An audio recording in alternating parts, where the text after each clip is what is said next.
اعوذ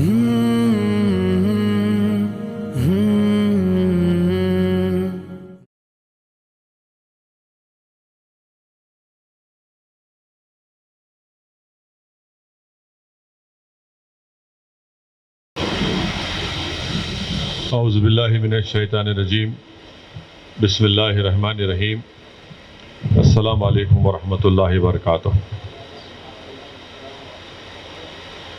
شینشین بتشریف فرما حضرت مولانا مفتی قاسم صدیقی تسخیر صاحب، حضرت مولانا ڈاکٹر شبیر احمد یعقوبی صاحب، حضرت مولانا مفتی انوار احمد صاحب، حضرت مولانا ڈاکٹر احسن بل محمد الحمومی صاحب، جناب عبد المنان صاحب، جناب عبد الصمد قادری صاحب، میں سب سے پہلے حیدرآباد ہیومینٹی فاؤنڈیشن کے تمام ذمہ داروں کو ان کا شکریہ بھی ادا کرتا ہوں اور مبارکباد بھی دیتا ہوں کہ ایک حساس مسئلے کے اوپر انہوں نے آج کے اس اجلاس کو منعقد کیا،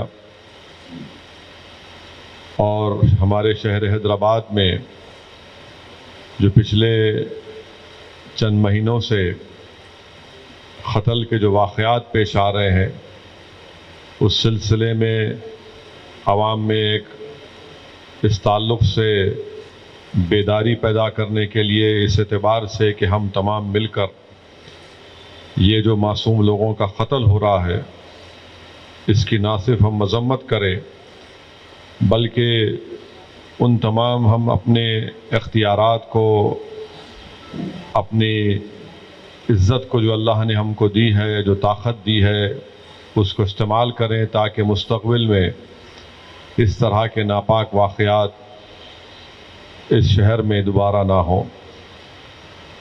آپ تمام نے جامعہ نظامیہ کے معزز مفتیہ اکرام اور علماء کی بصیرت افروز خطاب کو سنا۔ میں صرف اتنا ہی آپ سے یہ کہنا چاہوں گا کہ اللہ سبحانہ و تعالیٰ قرآن کریم میں ارشاد فرماتے ہیں، جس آیات کا ترجمہ مفسرین اکرام نے کیا کہ اے ایمان والو، اسلام میں پوری طرح داخل ہو جاؤ، شیطان کے نقش قدم پر مت چلو، بے شک وہ تمہارا کھلا دشمن ہے۔ تو مفسرین اکرام نے اس قرآن کریم کی آیات کی تفسیر میں لکھا کہ ایک مسلمان اسلام کی تعلیمات کا ایک آئینہ ہوتا ہے، وہ جو کچھ بولتا ہے اللہ کی رضا کے لیے، اللہ کو خوش کرنے کے لیے بولتا ہے۔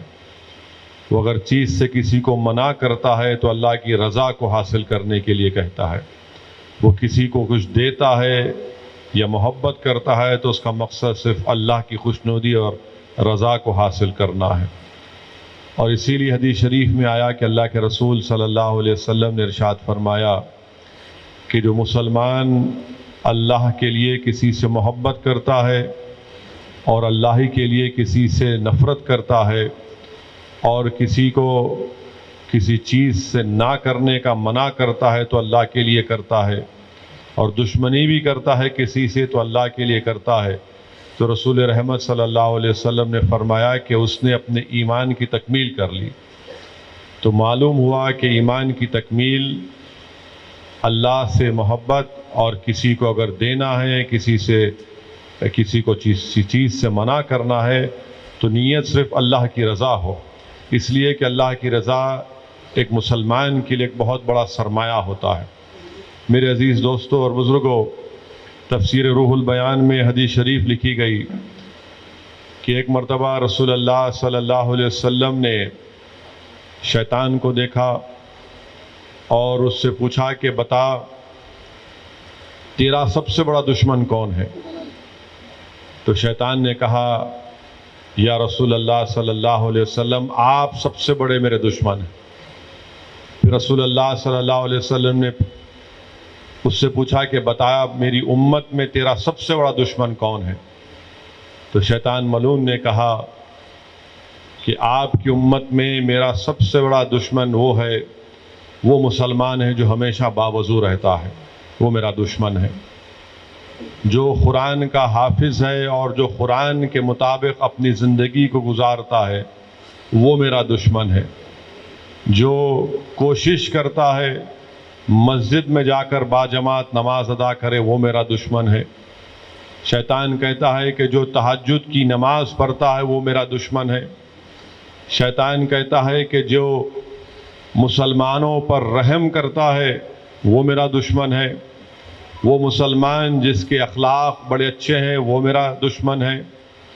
وہ مسلمان جو بیواؤں پر رحم کرتا ہے وہ میرا دشمن ہے۔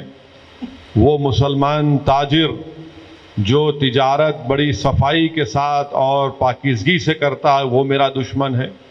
ایسا 13-14 چیزیں شیطان نے کہا کہ یہ میرے دشمن ہیں۔ پھر رسول اللہ صلی اللہ علیہ وسلم نے اس سے پوچھا بتا میری امت میں تیرا دوست کون ہے؟ تو اس نے کہا سود خور میرا دوست ہے، چغل خور میرا دوست ہے، جو ریاکاری کرتا ہے وہ میرا دوست ہے، جو یتیموں کا مال کھاتا ہے وہ میرا دوست ہے، جو ظلم کرتا ہے وہ میرا دوست ہے، وہ عالم جو ایک ظالم بادشاہ کی تائید میں فیصلے دیتا ہے وہ میرا دوست ہے، وہ جو شراب پیتا ہے وہ میرا دوست ہے، وہ جو ظلم کرتا ہے وہ میرا دوست ہے۔ تو علماء کرام نے اس حدیث کے بعد لکھا کہ اب ہم کو معلوم ہو گیا کہ دوست اور دشمن کی فہرست ہمارے سامنے ہے۔ اب یہ ہم پر منحصر ہے کہ ہم دوست کی فہرست میں اپنا نام لکھائیں گے یا دشمن کی فہرست میں اپنا نام لکھائیں گے۔ اور یاد رکھیے کہ جب رسول اللہ صلی اللہ علیہ وسلم کی حدیث ہمارے سامنے ہے اس لیے بے حد ضروری ہے کہ ہم اسلام میں پوری طرح داخل ہو جائیں اور شیطان کے نقش قدم پر نہ چلیں، کیونکہ اللہ قرآن میں فرما دیا کہ وہ ہمارا کھلا دشمن ہے۔ اب جب شیطان ہمارا دشمن ہے تو ہم شیطان کو اپنا دوست بنائیں گے یا اس کو اپنا دشمن بنائیں گے، یہ آپ کو اور ہم کو فیصلہ کرنا ہے۔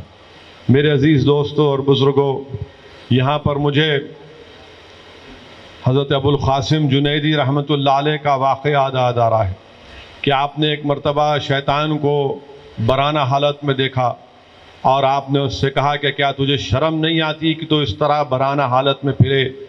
تو وہ ملعون کہتا ہے کہ ہاں ابو القاسم جنید، مجھے آپ کے سامنے اس طرح حالت میں آنے سے شرم آتی ہے، مگر وہ جو لوگ آنکھ سے برہنہ ہیں، کان سے برہنہ ہیں، جن کے دل برہنہ ہے، مجھے ان سے کوئی شرم نہیں آتی، کیونکہ ان کی آنکھیں بے حیائی کو تلاش کرتی ہیں، ان کے کان بے حیائی کو سننے کے لیے بے چین ہیں، ان کے دل میں بے حیائی اتر چکی ہے، تو مجھے ان سے شرم نہیں آتی۔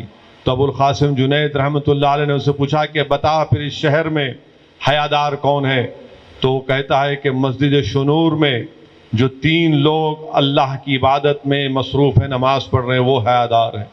ابو القاسم جنید رحمۃ اللہ علیہ ان کے پاس جاتے ہیں اور اس میں سے ایک شخص دیکھیے آپ، ان کا تقوی، اللہ کا خوف، وہ ابو القاسم جنید کی طرف دیکھ کر کہتے ہیں کہ شیطان کی باتوں میں مت جاؤ، ہم اسی وقت کامیاب ہیں جب دم واپسی تک، یعنی ہمارے مرنے تک ہمارا ایمان محفوظ رہے گا۔ یہ ہمارے اسلاف کی پرہیزگاری تھی، یہ اللہ کا خوف تھا۔ میرے عزیز دوستوں اور بزرگوں، اسی لیے آپ کو اور ہم کو یہ کوشش کرنا ہے کہ ہم برائی سے روکیں، جو برائی کے اڈے ہیں، جو برائی کی حرکتیں ہیں، اس سے اپنے آپ کو باز رکھیں۔ اور آج کے اس جلسے کا عنوان ہے کہ قتل۔ ابھی ہم نے سنا کہ قتل کس لیے ہوتا ہے؟ جائیداد کے جھگڑے میں قتل ہوتا ہے۔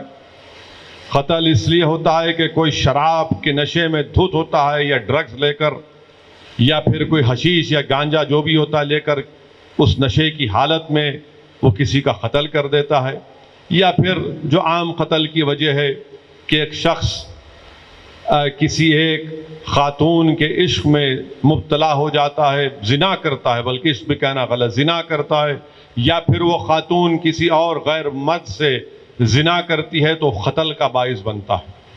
ابھی ہم نے آپ نے سنا کہ ٹپا چبوترا پولیس اسٹیشن کے لمٹ میں اولاد نے اپنے ایک ضعیف باپ کو راڈ سے مار کر ان کا قتل کر دیا، راڈ سے مار کر ان کا قتل کر دیا۔ آپ اور ہم نے سنا کہ مہدی پٹنم سے آگے ایک ہماری بہن جو وکیل ہے، ان کے سگے بھائیوں نے اپنی بہن کا قتل کر دیا جائیداد کے جھگڑے کے اوپر۔ یہی مصری گنج میں کالا پتھر پولیس اسٹیشن کے لیمٹس میں دو نوجوان بلکہ ان کے باپ بھی مل کر کسی کے گھر پر جا کر حملہ کرتے ہیں، وہ اس لیے کہ وہ بچی نے انکار کر دیا کہ میں تم سے بات نہیں کروں گی، حیادار تھی۔ تو اس لڑکے کو، اس کی انا کو، بلکہ اس کی شیطانیت کو ٹھیس پہنچی۔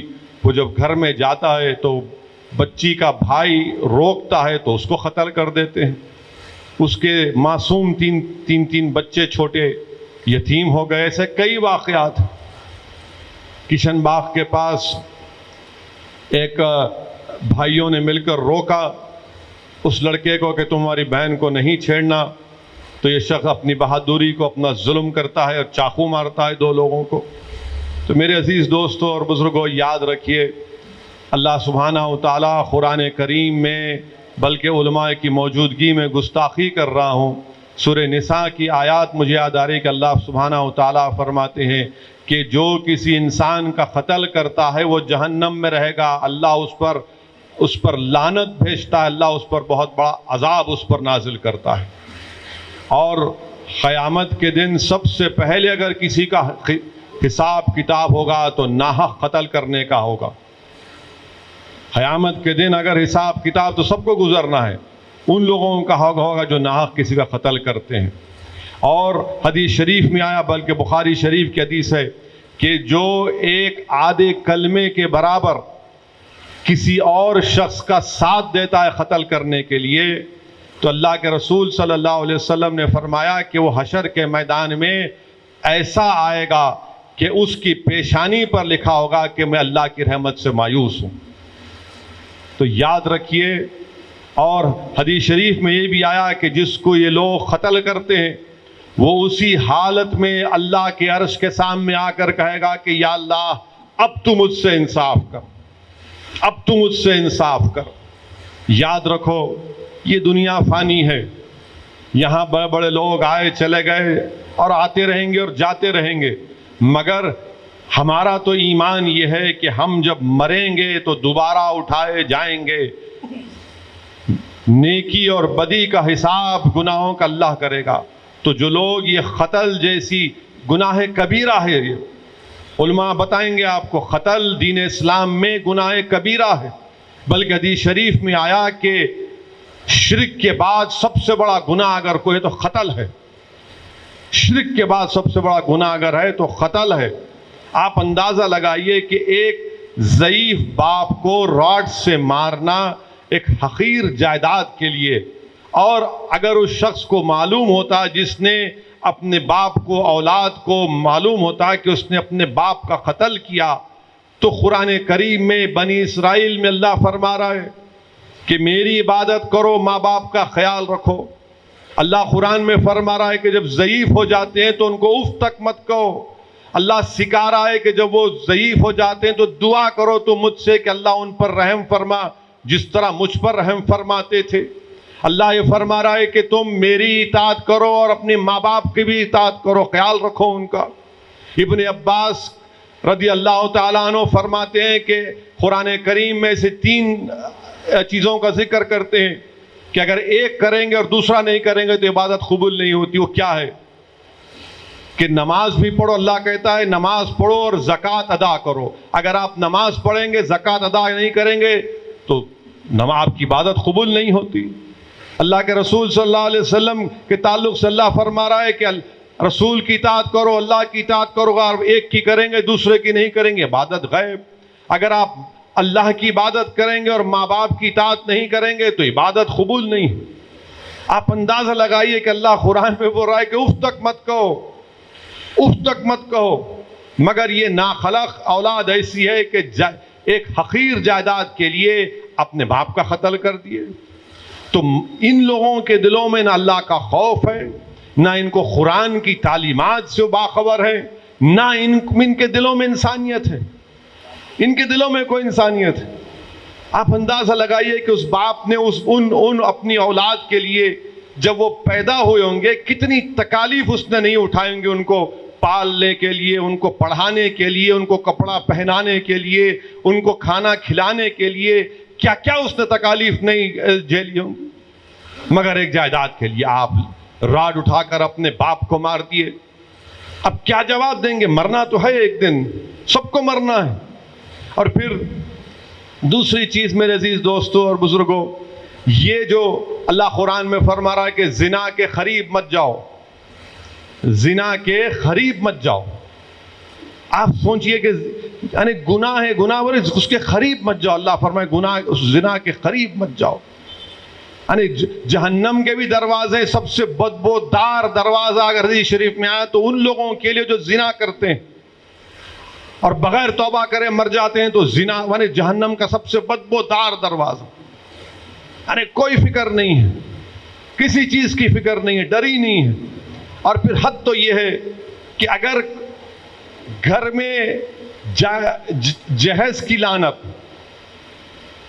گھر میں بہو پر ظلم، بہن کی شادی نہیں ہو رہی ہے جہیز کی لعنت کی وجہ سے، اور باہر نکل کے دیکھتے ہیں کہ ہاں ہماری برقعے میں بچی ہے، کیسا اس کے ساتھ جا رہی، یہ عجیب مزاج ہے، گھر کی فکر نہیں ہے۔ اللہ کے رسول صلی اللہ علیہ وسلم نے کیا فرمایا کہ تم میں سب سے بہترین وہ شخص ہے جو اپنے گھر والوں سے اچھا ہے۔ گھر کی فکر کرو، کبھی گھر کی تو فکر کرو، گھر میں اچھے ہو جاؤ، اپنی بیوی سے، اپنی ماں سے، اپنے بھائی سے، اپنے بہن سے۔ رسول اللہ صلی اللہ علیہ وسلم میں حدیث ہے، یہ علماء ہے موجود ہے، پوچھئے تم میں سب سے بہترین وہ ہے جو اپنے گھر والوں سے اچھا ہے۔ اور پھر اگر گھر میں آگ لگی تو آگ کو بجھا سکتے، مگر سب سے بڑی آگ غصہ ہے، یاد رکھو آپ۔ ایک غصے کی وجہ سے گھر جل جاتا ہے، گھر برباد ہو جاتا ہے، اس کو کون بجھائے گا؟ اللہ کے رسول صلی اللہ علیہ وسلم کا ارشاد۔ بلکہ یہاں پر امام غزالی رحمۃ اللہ علیہ کی کتاب کیمیاء سعادت کا واقعہ یاد آ رہا ہے کہ امام غزالی لکھتے ہیں کہ حضرت ایک شخص تھے، بزرگ تھے، حضرت سلیمان بن بشر، جو حج کو جا رہے تھے، تو راستے میں کسی جگہ پر رکنا، اس زمانے میں لوگ پیدل اونٹ سے جاتے تھے، تو راستے میں آرام فرمائے، اپنے ساتھی کو کہا کہ جاؤ تھوڑا کھانے کا انتظام کرو۔ تو اس شخص کے سامنے ایک حسین محترمہ آ جاتی ہیں اور ان سے بڑی دلکش ادا میں ان سے گفتگو کرتی ہے اور ان کو گناہ کے لیے راغب کرنے کی کوشش کرتی ہے۔ حضرت سلیمان جو بزرگ تھے بن بشر، وہ زارو قطار رونا شروع کر دیتے، چیخ مار مار کر روتے ہیں، اللہ کے خوف سے چیخیں مار مار کر روتے ہیں۔ وہ محترمہ ان کو دیکھ کے کہتی ہے تو پاگل ہے، چلے جاتی۔ اور جب ان کے دوست واپس آتے دیکھتے کہ پورا ان کا جسم، ان کی آنکھ سے آنسو بہ رہے ہیں، بلکہ جو جسم میں کپڑا پہنا ہے کچا ہے ان کے آنسوؤں سے، تو ان سے پوچھتے ہیں ماجرا کیا ہے؟ تو کہتے ہیں کہ ایسا ہوا تھا، میں اللہ کے خوف سے رونا شروع کر دیا۔ تو شخص چیخ مار کر کہتا ہے کہ اللہ کا شکر ہے کہ میں اکیلا نہیں تھا، اگر میں رہتا یہاں پر تو میں شاید گناہ مجھ سے سرزد ہو جاتا۔ مکہ شریف جاتے ہیں، عمرہ کرتے ہیں۔ امام غزالی لکھتے ہیں کہ مکہ شریف میں عمرہ کرنے کے بعد کسی جگہ پر آرام فرماتے ہیں تو خواب میں آپ حضرت یوسف علیہ السلام کو دیکھتے ہیں۔ خواب میں آپ حضرت یوسف علیہ السلام کو دیکھتے ہیں، اور حضرت یوسف علیہ السلام ان سے کہتے ہیں کہ تم نے جو گناہ نہیں کیا، میں تم کو اس کی مبارکباد دینے کو آیا ہوں، میں تم کو اس کی مبارکباد دینے کے لیے آیا ہوں۔ میرے عزیز دوستوں اور بزرگوں، یاد رکھیے اپنی اولاد کو، اگر یہاں پر کوئی ماں باپ ہیں تو اپنی اولاد کو بے حیائی سے دور رکھنا سکھائیے، حیادار بنائیے۔ رسول اللہ صلی اللہ علیہ وسلم نے کیا فرمایا کہ ایمان حیا ہے اور حیا ایمان ہے۔ اگر آپ اپنی اولاد کو حیادار نہیں بنائیں گے تو خون کے آنسو آپ روئیں گے، یاد رکھیے۔ اگر آپ اپنے بچوں کو بچپنے سے حیادار اور حیا کی تعلیم نہیں دلائیں گے، علماؤں کی صحبت میں آپ نہیں بیٹھیں گے، اپنی اولاد کو نہیں بٹھائیں گے، تو پھر یہ جب بڑے ہوں گے آپ کو خون کے آنسو آپ کو رلائیں گے۔ بلکہ بخاری شریف کی حدیث ہے کہ بخاری شریف کے حدیث میں آیا کہ پہلی قوموں میں 3 لوگ کسی ایک غار میں جا کر آرام کرتے ہیں تو ایک پہاڑ گر جاتا ہے، راستہ بند ہو جاتا ہے، تو تینوں میں سے ہر ایک آدمی کہتا ہے کہ اللہ کو میں اپنی نیکیاں بیان کر کے اللہ کو ہم راضی کریں گے، وسیلہ دیں گے۔ تو ایک شخص کہتا ہے کہ یا اللہ، میرے ماں باپ بوڑھے تھے، میں نے ان کی بہت خدمت کی، تو وہ جو پہاڑ راستہ رکتا ہے پتھر وہ تھوڑا ہٹتا ہے۔ دوسرا کہتا ہے کہ یا اللہ، میں نے امانت میں خیانت نہیں کی، میں نے یتیموں کی امانت میں خیانت نہیں کی، تو اور تھوڑا پتھر ہٹتا ہے۔ اور تیسرا شخص کہتا ہے کہ یا اللہ، میں زنا کرنا چاہتا تھا، تیرا خوف مجھ پر غالب آ گیا، میں نے نہیں کیا، تو پورا پتھر ہٹ جاتا ہے۔ آج مسلمانوں کی راہوں میں پتھر ہیں، پہاڑ ہیں، اگر آپ ان پتھر اور پہاڑوں کو ہٹانا چاہتے ہیں تو آپ کو اپنی ماں باپ کی خدمت کرنا ہے، امانت میں خیانت نہیں کرنا، اور زنا سے دور رہنا، زنا سے دور رہنا۔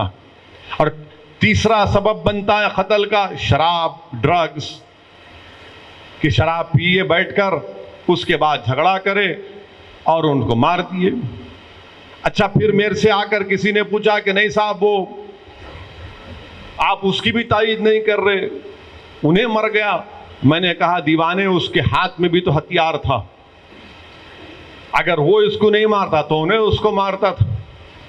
سیلف ڈیفنس کی بات الگ ہے، مگر جو لوگ جیسا ابھی آپ نے سنا، آپ نے بھی یہاں پر سنا، جو عالم دین امریکہ میں مقیم ہے، جو حیدرآباد آئے ہیں، مولانا مفتی قاسم صدیقی صاحب کے جذبے کا بدلہ۔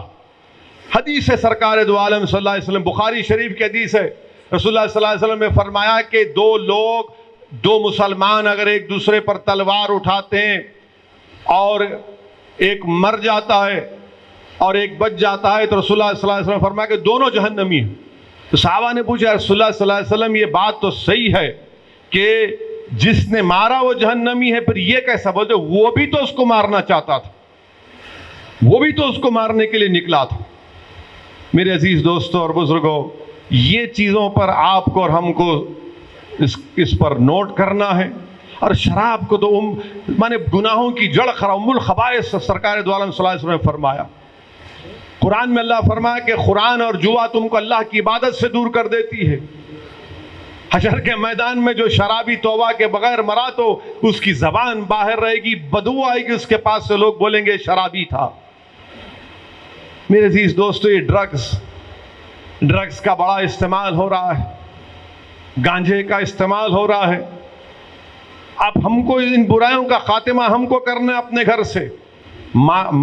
گھر کا ماحول ماشاءاللہ کیسے، آپ خود دیکھ لیجئے۔ میں ہمارے آج سے 1-2 دن پہلے ایک صاحب سے یہی بات کر رہے تھے اپنے بچے کے بارے میں۔ میں ان سے پوچھا کہ آپ کے بچے کی عمر کیا؟ بولے 21 سال کا ہے، اس طرح کی حرکتیں کر رہا ہے۔ میں نے کہا بولتے کیوں نہیں اس کو، سمجھاتے کیوں نہیں آپ؟ انہوں کیا بولے، مجھے یہ بتائے کہ ارے صاحب، اگر میں زیادہ اس پہ دباؤ ڈالیں گا تو گھر چھوڑ کے بھاگ جاتا ہوں۔ میں بولا کیسا بھاگتا گھر چھوڑ کے بھائی؟ نہیں صاحب، زیادہ میں بولا تو بھاگ جاتا گھر چھوڑ کے۔ ہاں، ماں باپ، بچے اولاد سے ڈر رہے ہیں، اولاد ڈرنا ماں باپ سے۔ ہم اپنے والد کے سامنے، مرحوم کے سامنے ہماری روح قبض ہو جاتی تھی۔ زیادہ میں نے زندگی میں اس زمانے میں جو بھی مزاج تھا، جو لوگ ہماری عمر کے ہیں، وہ تو اپنے والد کے سامنے نظر جھکا کر بیٹھتے تھے، نظر جھکا کر جو بھی شکایت غصہ کرنا تھا وہ اماں کے پاس جا کر کرتے تھے۔ مگر آج والد یہ کہہ رہا ہے زیادہ دباؤ ڈالیں گا تو گھر چھوڑ کے بھاگ جاتا ہوں۔ بھاگنے دو اس کو، پھر غلطی آپ کی ہے، آپ نے بچپنے سے اس کی تربیت نہیں کی۔ صحیح کہا آپ نے ابھی یہاں پر احسن الحمی صاحب نے کہ ایک زمانہ تھا کہ صبح بچے مسجد کو یا مول صاحب کے پاس جا کر ان کو اخلاقیات کی تعلیم دی جاتی تھی۔ ایک وقت تھا کہ گھر میں ماں باپ بیٹھ کر اپنی اولاد کو نیکی اور برائی کے بارے میں بتاتے تھے، بحث ہوتی تھی اس کے اوپر، قرآن کی تعلیمات کے اوپر باتیں ہوتی تھی، حدیث کے بارے میں بات ہوتی۔ اب کچھ نہیں ہے، اب ماحول گھر میں کیا ہے، باپ کے ہاتھ میں سیل فون ہے، انہوں فیس بک پر، اماں ٹی وی میں ہے، بچے ویڈیو گیم میں ہیں۔ حقیقت ہے، یہ ہر گھر کا ماحول یہ ہے۔ جب سے یہ وائی فائی آیا، انہوں ایک طرف یعنی کھانا کھاتے وقت بھی سیل فون. ہم سمجھ سکتے ہم سیاستدان سیل فون سامنے رہتا, کوئی فون کرے اٹھانا ضروری, مگر ماحول ایسا ہے کہ بس لگے ہوئے ہیں سیل فون میں. نہ باپ کو فکر اولاد کی, نہ اماں کو فکر, نہ بیٹوں کو اپنی فکر, نہ تو گھر کا ماحول کیا ہوگا پھر. مانے بجائے اپنے ماں باپ سے قریب رہنے کے وہ اپنے دوستوں کو اپنے ماں باپ کے برابر سمجھتا ہے, ان سے زیادہ محبت کرتا ہے. یہ حقیقت ہے آج کے معاشرے کی, اور اس کی ذمہ داری ہم پر عائد ہوتی ہے. آج پوری انسانیت ترس رہی ہے, مسلمانوں سے کہہ رہی ہے کہ ہم کو رسول اللہ صلی اللہ علیہ وسلم کی تعلیمات سے ہماری پیاس کو بجھاؤ, اور ہمارے نوجوان کہاں ہیں بتائیے. یاد رکھیے, اگر ہمارے نوجوان میں اسی طرح کا یہ ارتداد, یہ تمام فتنے بڑھتے جائیں گے تو قوم گر جائے گی خدا نخواستہ. آپ قوم اور ملت کا مستقبل ہیں. اگر آپ ان برائیوں کے راستے پر چلے جائیں گے تو پھر کیا ہوگا بتائیے آپ.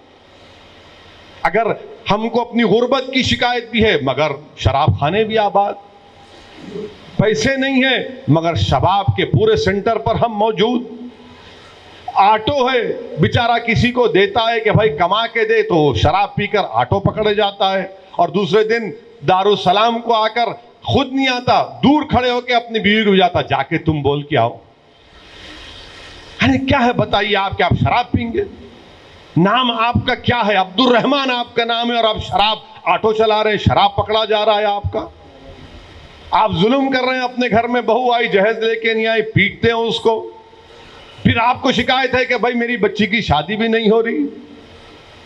یاد رکھیے, یہ برائیوں کا خاتمہ, یہ گناہوں کا خاتمہ, یہ معاشرے سے یہ قتل و غارت گری کو اگر ہم کو اور آپ کو مل کر ختم کرنا ہے تو اس کا ایک ہی طریقہ ہے کہ دین سیکھیے, اسلام کو سمجھیے.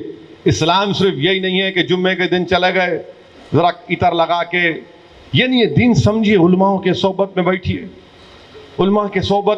اپنے ماں باپ کی عزت کریے, اپنی ماں کی قدر کریے, اپنی بیوی کی عزت کریے, اپنی بیوی سے محبت سے پیش آئیے. کیوں مارتے بھائی بیوی کو اپنے آپ؟ کس نے اختیار دیا مارنے کو آپ کو؟ علماء ہیں, پوچھیے آپ. میں ابھی رک جاتا ہوں. آپ یہ علماء آپ کو بولیں گے کیا بیوی کا کام کھانا پکانا ہے؟ نہ بولیے آپ کیا بیوی کا کام کھانا پکانا ہے شریعت میں؟ پوچھو آپ ان سے. نہیں, تم نہیں پکائے, ہم سنتے ہیں. آپ پوچھو, میں جانے کے بعد لو فتوا لو, آپ جا کے جامع نظامیہ سے فتوا لو کہ بیوی کا کام کھانا پکانا ہے. پکانے کا ہے تو پکانے والی کو رکھ لینا میاں. رسول اللہ صلی اللہ علیہ وسلم خود اپنا کپڑا سیتے تھے, خود اپنا کام کرتے تھے. رسول اللہ صلی اللہ علیہ وسلم اشرف الانبیاء رحمت اللہ عالمین. اب انہوں کئی جھگڑے, کھانا اچھا نہیں پکا. ارے تیرا کام اس کا کام نہیں ہے بابا, تم پکاؤ. یار پکانے والی کا رکھو, یا جو پکائے الحمدللہ. نہیں, میری اماں کی خدمت نہیں کری. ارے انہیں تمہاری بیوی ہے, نوکرانی ہے, اس پہ مارتے اس کو. پورا ماحول برباد, اور پوری شرمندگی ہم کو ہوتی ہے. اور پھر یہ میڈیا کو مل جاتا ہے انہوں ایسا کرے, جبکہ برائی سب میں ہے. یہ صرف مسلمانوں کے تک نہیں ہے, بلکہ ہم نے دیکھا پرانے شہر میں ایک شخص نے اپنے 2 سال کے بیٹے کا گلا کاٹ دیا. 2 سال کے بیٹے کا گلا کاٹ دیا. تو شراب, یہ تمام چیزوں کے ڈرگز سے اپنے آپ کو بچائیے, اپنے اولاد کو بچائیے, اور دین کو سمجھیے.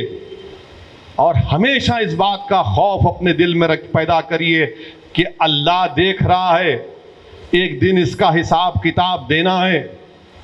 آج اگر کوئی طاقتور ہے تو کوئی یہ نہیں سمجھ سکتا کہ میں سب سے بڑا طاقتور تو اللہ ہے, سب کو حساب دینا ہے.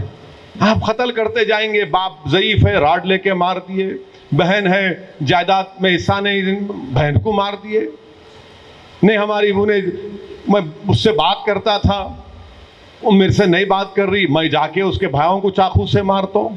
قانون آپ اپنے ہاتھ میں نہیں لے سکتے. یاد رکھیے, علماء ہیں, پوچھ لیجیے آپ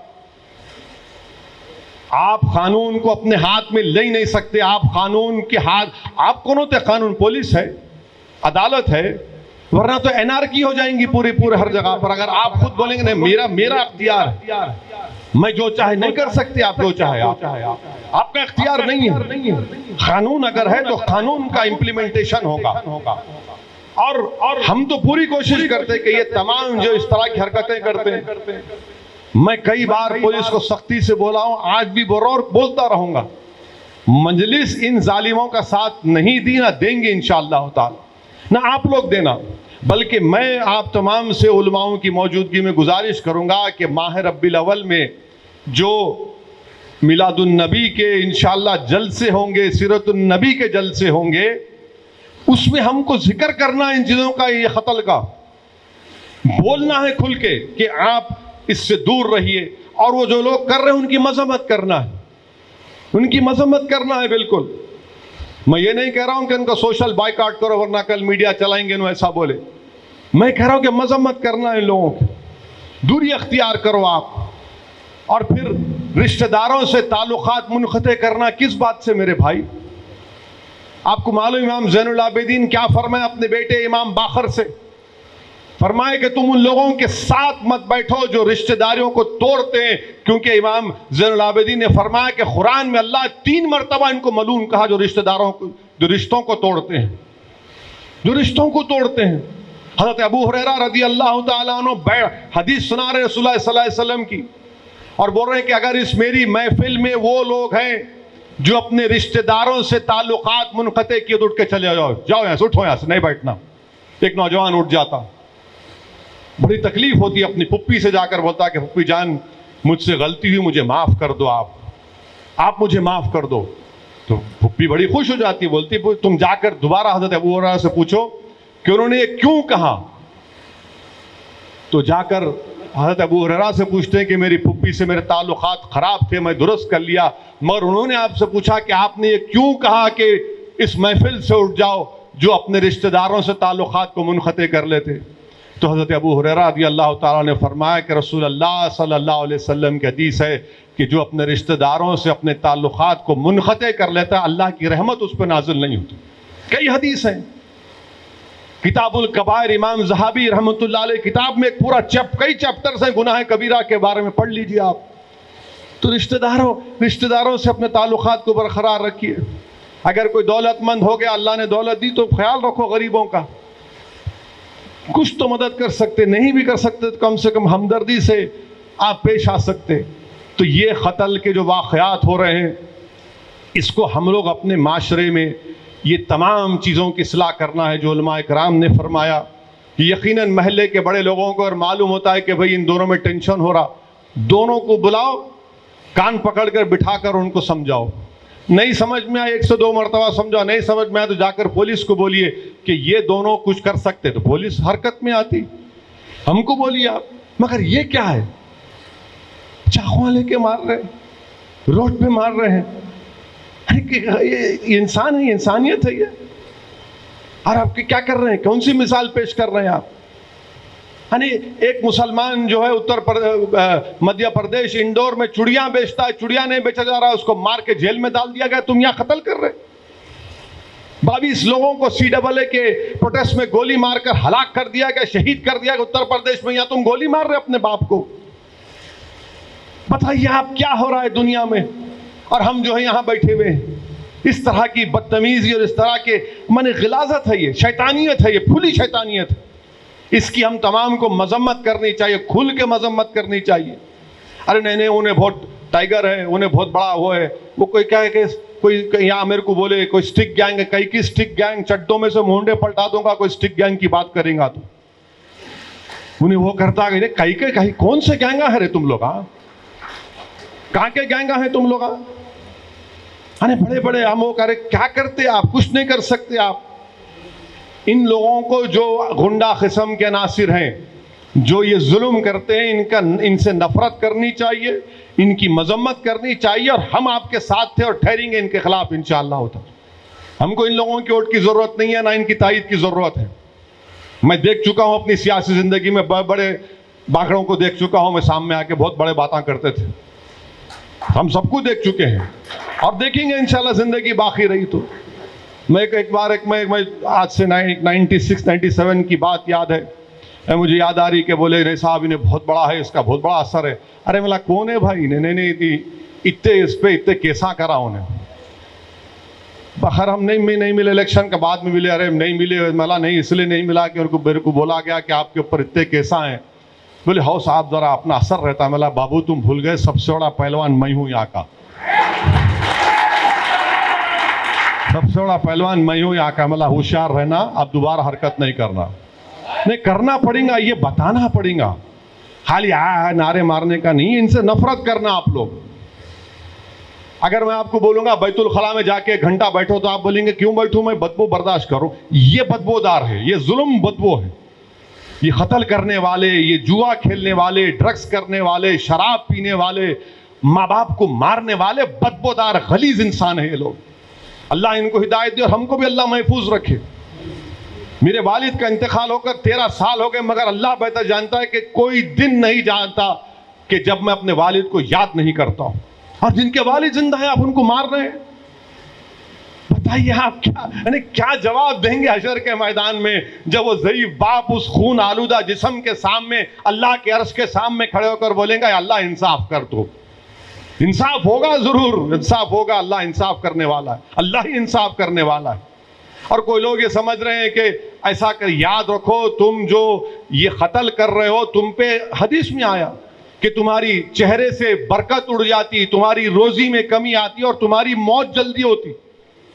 یہ حدیث ہے. 6 چیزیں بتائیں گے رسول اللہ صلی اللہ علیہ وسلم نے کہ جو قاتل ہوتا ہے، جو شرابی ہوتا ہے، جو زانی ہوتا ہے، یہ سب چیزیں ہیں. آپ دیکھو ان لوگوں کو، آپ کچھ مت بولو، چہرے دیکھو ان کے. میں نے چہروں سے ظاہر ہوتا ہے کہ گناہ گار ہیں. اللہ معاف کرے، اس کے چہرے عجیب و غریب نظر آتے ہیں ان لوگوں کے. کوئی قسم کا ان میں سکون نہیں دکھتا ان کے چہروں پر. گناہ اتنا کرتے کہ سب چیز خراب ہو جاتی. تو میری آپ سے گزارش ہے کہ یہ ان چیزوں کی مذمت کرنا ہے، بلکہ آنے والے میلاد النبی کے جلسوں میں ہم کو کھل کر ان برائیوں کا ذکر کرنا ہے، مذمت کرنا ہے اور عوام کو نفرت کرنا ہے. آپ کو نفرت کرنا چاہیے ان لوگوں سے، ان سے نفرت کرنی چاہیے. نفرت کرو ان لوگوں سے. ان کو آپ کو عزت مت دو، ان لوگوں کو جو اس طرح کی حرکت کرتے. اب پورا اور کسی کو قانون توڑنے کا اختیار نہیں. ارے یہ کون سی بات ہے کہ اگر زنا کے قریب مت جاؤ، مگر اگر ایک مسلمان بچہ اور بچی گئے تو آپ کو کچھ نہیں بولتے؟ نہیں اپنے بچے ہیں، کیا مطلب؟ گناہ ہے نا، وہ بھی تو گناہ ہے. کیسے آپ خاموش بیٹھیں گے اس کو آپ؟ مگر قانون آپ نہیں توڑ سکتے. آپ اپنے گھر کا ماحول صحیح کرو، اس کے ماں باپ کو جا کر خاموشی سے بات کر کے سمجھاؤ. آپ ایک محلے میں تماشا مت کریے، اس بچے اور بچی کو سمجھائیے کہ بھائی دین یہ ہے، دین کے تقاضے یہ ہے، دین یہ آپ سے مطالبہ کرتا ہے اور آپ کی اچھائی ہے، آپ کے لیے اچھا ہے. یہ دین دنیا میں آپ کو کامیابی ملے گی. تو میرے عزیز دوستوں اور بزرگوں، یہ چند ایک اہم اجلاس آج پر رکھا گیا. میں پھر سے آپ تمام کا شکریہ ادا کرتا ہوں، ہمارے معزز علماء کرام کا بھی شکریہ ادا کرتا ہوں، اور اس امید سے اپنی بات کو ختم کروں گا کہ ہم لوگ کم سے کم اپنے دل میں ان ظالموں سے نفرت پیدا کریں گے. ان سے ہم نفرت پیدا کریں گے. اور اگر ہم کو معلوم ہو رہا کہ محلے میں کسی 2 گروپ میں کوئی ٹینشن ہو رہا ہے تو یہ صحیح کہا احسن حمومی صاحب نے کہ ہم کو تو آگے بڑھ کر ذمہ داروں کو سمجھانے کی ضرورت ہے، اور سمجھانے کے بعد پولیس کو ایک نوٹس دینا کہ دیکھو یہ ٹینشن ہو رہا ہے، تو پولیس بھی حرکت میں آتی. ایک انسان ہے بھائی، کسی کی جان لینے کا اختیار آپ کو نہیں ہے. کسی کو اختیار نہیں ہے کسی کی جان لینے کا. آپ کو اختیار ہی نہیں ہے کہ آپ کسی کو چاقو مارے ہیں، کسی کا خون بہائیں. یہ تو انارکی ہو جائیں گی پھر. اور اسی طرف ہم لوگ جا رہے ہیں. اور ہم میڈیا سے ہی بولیں گے کہ آپ لوگ بھی ذرا اچھی رپورٹنگ کرو، صحیح بتاؤ. مخالفت کرنا ہے کرو، میرے کو فرق نہیں پڑتا. 56 مخالفت کرے کچھ نہیں ہوا الحمدللہ، مگر جو سچائی ہے، جو صحیح ہے وہ بتاؤ. آپ نہیں مجلس کی مخالفت میں آپ اتنا مت بہہ جاؤ کہ پھر آپ کی کریڈیبلٹی پر لوگ سوال اٹھائیں گے. تو آپ کی کریڈیبلٹی کو، انٹیگریٹی کو انٹیکٹ رکھیے. صحافی جو ہے صحافت کرنا، سیاست کرنا ہے تو ٹوپی اتار کے مقابلہ کرنا. ہم شروع سے بولتے آپ کو اگر مقابلہ کرنا ہے ہم ویلکم، ہم کو پیچھے، ہم کو ہندوستان کے کونے کونے میں جا کے مقابلہ کر رہے ہیں، یہاں ہمارے گھر میں نہیں کریں گے، کر سکتے اور کریں گے انشاءاللہ تعالی خیر۔ بہرحال وہ ایک الگ ٹاپک ہے، ایک چیز یاد آ گئی ذہن میں تو مناسب سمجھا کہ وہ اس بات کو بھی رکھ دوں، کیونکہ وہ بھی معاشرے کے لیے ضروری ہے۔ آزاد صحافت ضروری ہے، مگر آزاد صحافت فیکچول ہونا چاہیے، سچائی پر مبنی ہونی چاہیے۔ تو میرے عزیز دوستوں اور بزرگوں، میری آپ تمام سے گزارش ہے کہ دین کی طرف لوٹیے، دین سے وابستہ رہیے، اپنے گھر کے ماحول کو اچھا رکھیے، علماؤں کے پیروں کے پاس بیٹھ کر دین سیکھنا ہے۔ حضرت گوگل پہ آپ نہیں دیکھ سکتے، اسلام نہیں سیکھ سکتے گوگل پر آپ کہ یوٹیوب پہ جا کے انہوں کیا بولے، وہ بھی نہیں ہے۔ آپ کو دین سیکھنا ہے، فنڈامنٹل دین کے کیا ہے اس کو سمجھنا ہے، اور ایک اچھے انسان کو بننا ہے۔ اور اسی وقت ہوگا جب آپ کے گھر کا ماحول اتنا اچھا ہو جائے گا کہ آپ کا گھر ایک جنت کا گوشہ بن جائے گا انشاءاللہ تعالی۔ وآخر الدعوانا الحمدللہ رب العالمین۔